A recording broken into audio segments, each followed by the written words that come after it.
Ven, Espíritu Creador, visita las almas de tus fieles y llena de la divina gracia los corazones que tú mismo creaste. Himno Veni Creator Spiritus de San Rábano Mauro. Estoy loco por Cristo. Yo estoy loco por Cristo.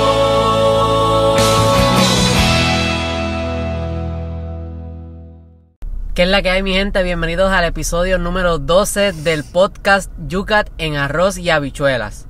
Hoy estaremos discutiendo los puntos 37 al 39, pero si tú estás escuchando este podcast en lo que son las aplicaciones de formato de streaming de audio, si las quieres leer y quieres escucharlo, ¿verdad?, al mismo tiempo y leer lo que dicen los puntos del Yucat, te recomiendo que vayas a YouTube y busques el video, que ahí puedes leer el texto de cada punto que estamos discutiendo. Comparte este episodio para que más personas puedan escuchar y puedan estudiar lo que es el Yucat, el Catecismo de la Iglesia Católica para los jóvenes, para que pues más personas conozcan sobre este libro que estamos discutiendo. Así que vamos a comenzar con el episodio de hoy, con los puntos que tenemos para el día de hoy. Tendremos los puntos 37 al 39 y ¿qué dice el primer punto? El punto 37 dice: ¿por qué es Dios Padre?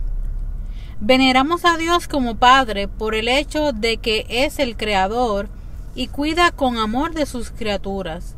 Jesús, el Hijo de Dios, nos ha enseñado además a considerar a su Padre como nuestro Padre y a dirigirnos a Él como Padre nuestro. Muchas religiones anteriores al cristianismo conocen ya el trato a Dios como Padre. Ya antes de Jesús se hablaba en Israel de Dios como el Padre y se sabía que es también como una madre. El Padre y la Madre son en la experiencia humana la representación del origen y la autoridad de aquello que protege y sostiene. Jesús nos muestra de qué modo es Dios realmente Padre. Quien me ha visto a mí, ha visto al Padre, dice en Juan 14, versículo 9. En la parábola del Hijo Pródigo, Jesús responde al deseo más hondo que el ser humano tiene de un Padre misericordioso. ¿Por qué Dios es Padre?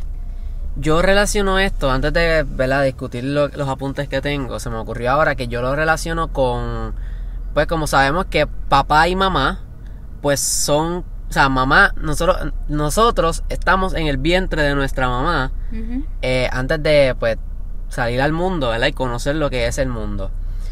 Y si papá y mamá son quienes se han unido en matrimonio, ¿verdad?, y nos han creado de cierta forma con sus genes, sus características, y lo que podamos heredar de ellos, pues papá y mamá son nuestros creadores, co-creadores, por decirlo así, porque el creador es Dios. Y si papá y mamá son quienes nos han co-creado, pues Dios es nuestro Padre, pero también es nuestra madre, porque es quien ha puesto todo para que nosotros podamos tener una familia y podamos tener ese papá y esa mamá. Entonces, si Dios es nuestro creador, pues también es nuestro Padre. Y entonces Jesús en la Biblia nos dice que Él nos enseñó a amar a nuestro Padre y a llamarlo papá, padre, Abba, que es como también él le menciona. Y entonces también quería mencionar que en esa oración que Cristo nos enseñó, comienza precisamente con Padre Nuestro. O sea que Dios quiere que nosotros le llamemos Padre, que le llamemos papá, porque Jesús nos enseña en esa oración a llamarle Padre. Y entonces, pues en el episodio pasado creo que fue que dijimos sobre lo que dijo Beata Juliana de Norwich, de que Dios también era como una mamá, como una madre. Así que es padre y es madre. Sí, porque recordemos que ya habíamos dicho que que Jesús es el que nos revela la Trinidad, así que es este mismo Jesús el que nos enseña que en esa Trinidad está este Dios y que este Dios es nuestro Padre, que que es el Padre suyo y por lo tanto es el Padre de nosotros, porque Jesús nos ha llamado a su lado y nos ha hecho también hijos de Dios. Así que si Jesús es hijo de Dios, por lo tanto hay un padre, hay una relación ahí de filio, de hijo y padre, y Jesús nos ha llamado a su lado, pues nos hace también nosotros hijos de Dios. Así que eso es más o menos lo que nos dice este punto. Y que, o sea, Jesús nos muestra también que, porque en la Biblia él lo menciona, de que el Padre y yo somos uno. Uh-huh. Así que él también dice que quien me ha visto a mí ha visto al Padre. O sea, él nos dice de que el Padre y yo tenemos una relación, una comunión, o sea, de que no somos cosas aparte, Uh-huh. de que sino que somos una sola cosa. Una sola cosa. Así que el Padre también es uno. Y entonces, Sí, porque comparten esa divinidad. exacto. Sí, sí. Dios es uno, como habíamos dicho el pasado episodio. Dios es uno, una trinidad. O sea, Y- comparten la divinidad, no, comparten esa naturaleza divina. Exacto, exacto. Y entonces Benedicto XVI nos dice que Cristo, o sea, Él, nos dice en una de las partes de aquí de los laterales, que Él conocía de quién venía y de quién venimos nosotros, del amor de su Padre y Padre nuestro. Qué bonito. Sí, es más extenso lo que dice Benedicto XVI ahí, pero quería recalcar esa parte. Sí. Pues entonces pasamos al siguiente punto, que es el 38, que dice: ¿quién es el Espíritu Santo? El Espíritu Santo es la tercera persona de la Santísima Trinidad y de la misma naturaleza divina del Padre y del Hijo. Cuando descubrimos la realidad de Dios en nosotros, entramos en contacto con la acción del Espíritu Santo.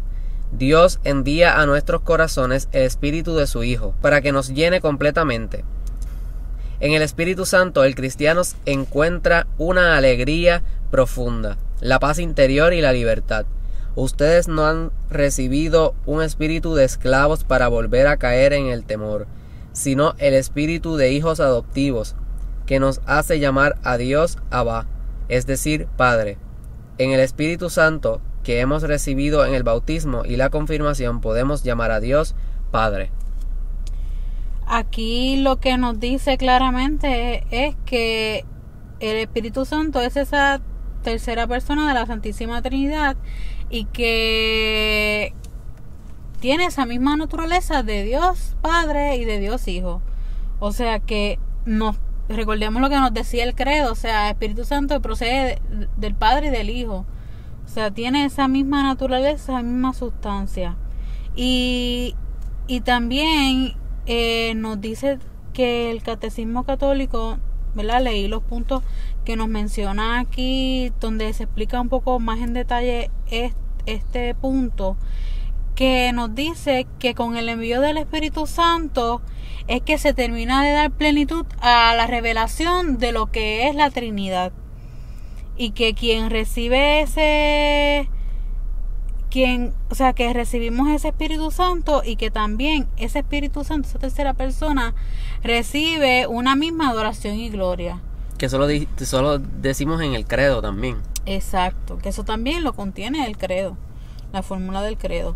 Y que este Espíritu Santo es el que también nos da como que ese derecho de llamarle a Abba Padre. Es el que no a través del bautismo es que se confirma, la confirmación lo confirmamos, pero con el bautismo es que recibimos ese nombre de que somos hijos de Dios. Y ahí comienza esa relación más profunda con Dios. Cuando entonces somos hijos, pues ya ahí nada nos puede arrebatar de sus manos, ¿no? Y ya más adelante entonces en la confirmación, pues eso mismo, se confirma que en efecto soy hijo de ese Dios Padre y con más autoridad puedo decirle Padre. Muy bien, tú lo has dicho. Ya yo no tengo nada más que decir porque lo que yo tenía aquí para decir tú lo dijiste. Perdón. Pero no, excelente. Yo también quería mencionar que o sea, el Espíritu Santo es uno de esos misterios también, ¿verdad? De nuestra fe. Uh-huh. Que nunca lo vamos a poder conocer del todo. Porque el Espíritu Santo no es algo físico. Dios no es algo físico que nosotros podamos tocar. Si lo sentimos, ¿verdad? Porque sentimos a Dios, sentimos al Espíritu Santo cuando nosotros le invocamos, cuando le pedimos que nos Cuando ayude. vemos su acción a través de tantas cosas. Exacto. Que lo hemos escuchado, pero yo lo comparo con el viento.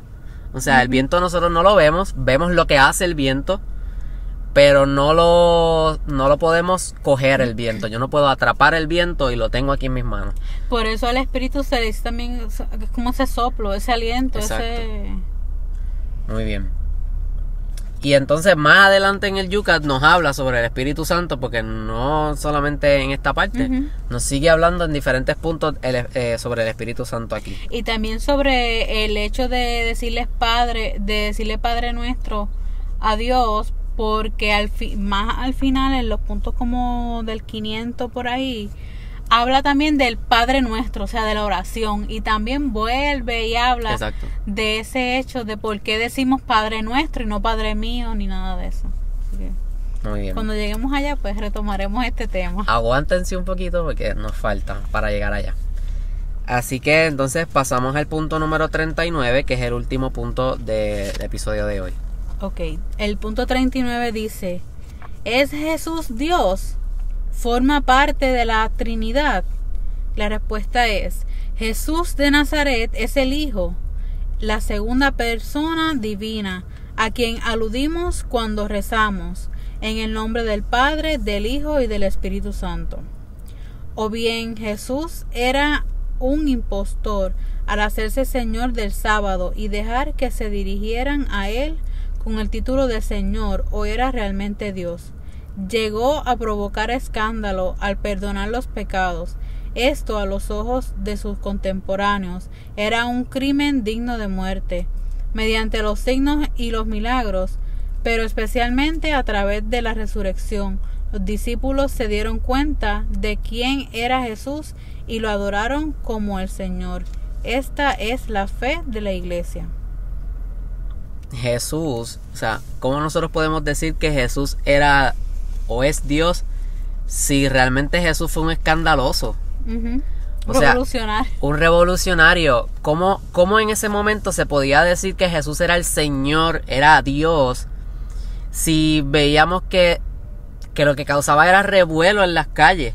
O sea, salía Jesús con sus discípulos y tú veías esa multitud que se acumulaba y para escucharlo, o le llevaban gente para que lo sanara. Y entonces la gente decía, pero ¿cómo él va a ser el Salvador, el Rey, el Mesías? Si mira lo que está causando. O sea, lo que está causando es que las multitudes salgan, que la gente se revuele, o sea, que lo siga, porque no era una revolución. Entonces, ¿cómo nosotros podemos decir, mira, Jesús es Dios, si él fue un escandaloso? O sea, lo que causó problemas desde el punto de vista de la gente en ese tiempo. Uh-huh. Y entonces, ¿cómo esa persona puede ser Dios? Entonces también yo me pongo a pensar en que hay denominaciones cristianas o personas que lo que dicen es, no, Jesús fue un profeta más. Fue un profeta. Pero entonces nosotros nos damos cuenta a través de toda la revelación que Dios mismo hizo a través de Jesús, que Jesús no fue un profeta más, sino que fue el Mesías. Uh-huh. Fue Dios mismo en la persona del Hijo, ¿verdad? Del Hijo. Que entonces hay conceptos erróneos hoy día de si Jesús es Dios, si no es Dios, Uh-huh. si forma parte de la Trinidad, si qué realmente es Él. Pero ya la iglesia nos ha ido aclarando a través de los concilios, al establecer el dogma trinitario, pues, que realmente, y los dogmas cristológicos también, que Jesús pues sí es Dios, que al igual que fue 100% humano al nacer del vientre de María, también es 100% Dios, o sea, tiene una doble naturaleza. Y tanto es Dios como también humano, o sea, vivió normal, creció y hasta murió, o sea, tampoco se pudo escapar de la muerte. Eso nos deja ver que era 100% humano, porque si no hubiera muerto, pues entonces ahí no era entonces Sí, humano, sí. Entonces Solamente hubiera sido Dios. Y no, o sea, él quiso pasar por todo lo que pasa Incluso, o sea, festejó, estuvo en las bodas de Caná, que no era un día la boda. Tenía amigos. Tenía miedo, tuvo miedo porque en esos momentos, antes de sufrir, o sea, tuvo miedo, sudó sangre. Experimentó cosas que experimentan los seres humanos, pero realmente las tentaciones también, aunque no accedió a las tentaciones, tuvo tentaciones también. Pero al igual que estamos mencionando todo esto humano, la pregunta es si era Dios, y Sí. eso lo vemos bien claramente en tantos milagros que él obró. Claro. O sea, tanta gente que él sanó, la hemorroísa, la hija de Jairo, o sea, Los ciegos, los el paralíticos. paralítico, o sea, mira, se me paran los pelos. La multiplicación de los panes y los peces, que fue el evangelio de los otros días, cuando ahí había una multitud de gente y los discípulos decían como que, mira, despacha a esta gente que no tenemos para darle comida. Sí, unos poquitos panes Y y unos ahí poquitos peces. con unos poquitos panes y peces, pues él obra ese milagro y puede darle comida a tanta gente, miles y miles de personas. Así que qué más evidencia, ¿no? ¿Qué queremos si las escrituras nos lo van diciendo que él era hijo de Dios por también tantas obras que hacía donde empleaba esa naturaleza divina? Claro, de Dios. Y qué grande es Dios, que quiso encarnarse, ¿verdad? Venir al mundo como nosotros para poder pasar lo mismo que nosotros pasamos como y lo humanos. que yo pienso es que lo hizo simplemente para experimentar lo que nosotros pasábamos y así podernos acercarnos más a él, como que mira, yo también viví lo que ustedes experimentan, así que lo que yo te prometo es real, porque ya yo lo viví. O sea, no te va a faltar nada, vas a estar conmigo. Y también él quiso caminar con nosotros, o sea, quiso ser uno de nosotros, Estar cerca. ¿verdad? Estar Cuando más nos dice cerca. los evangelios que Emmanuel, de verdad, es Dios con nosotros, y es porque es real, Porque Jesús es Dios. Muy bien. Pues entonces, hasta aquí han sido los 3 puntos del episodio de hoy. Recuerden que nos pueden seguir a nosotros en Facebook y en Instagram como Pegatólico. También estamos con el podcast todos los domingos a las 5 de la tarde en Apple Podcast, Spotify, YouTube y Anchor. Y pues ahí nos podrás conseguir siempre nosotros estamos compartiendo contenido en las redes sociales y nos puedes buscar. Suscríbete al canal de YouTube, activa la campanita. que en el canal de YouTube, gente, se han subido todos estos días las charlas que se estuvieron recibiendo en el Congreso Católico Virtual que estuvimos celebrando junto a Mochila Católica. Así que si no pudiste estar en ninguna de estas charlas, pues mira, ve al canal de YouTube, que ahí se han estado subiendo cada una de estas charlas para que te puedas enriquecer y pueda ser de bien para tu vida personal y tu vida de fe. Así que son 6 charlas, temas sobre oración, espiritualidad, internet y redes sociales, música, ¿qué más? El ser más humano y más cristiano. Exacto. Precisamente también. Y la de recursos para la iglesia. Exacto, sea, recursos como- para la iglesia. Así que tienen ahí 6 temas que se pueden seguir su proceso de formación, ¿verdad? Por decirlo así, sobre nuestra fe. Y nada, ya terminamos el episodio de hoy. Así que compartan este episodio para que más personas lo escuchen y sigamos estudiando el catecismo de la Iglesia Católica. Y siempre recuerden estar pegados a Cristo. Hasta la próxima. Cuídense. Estoy loco por ti.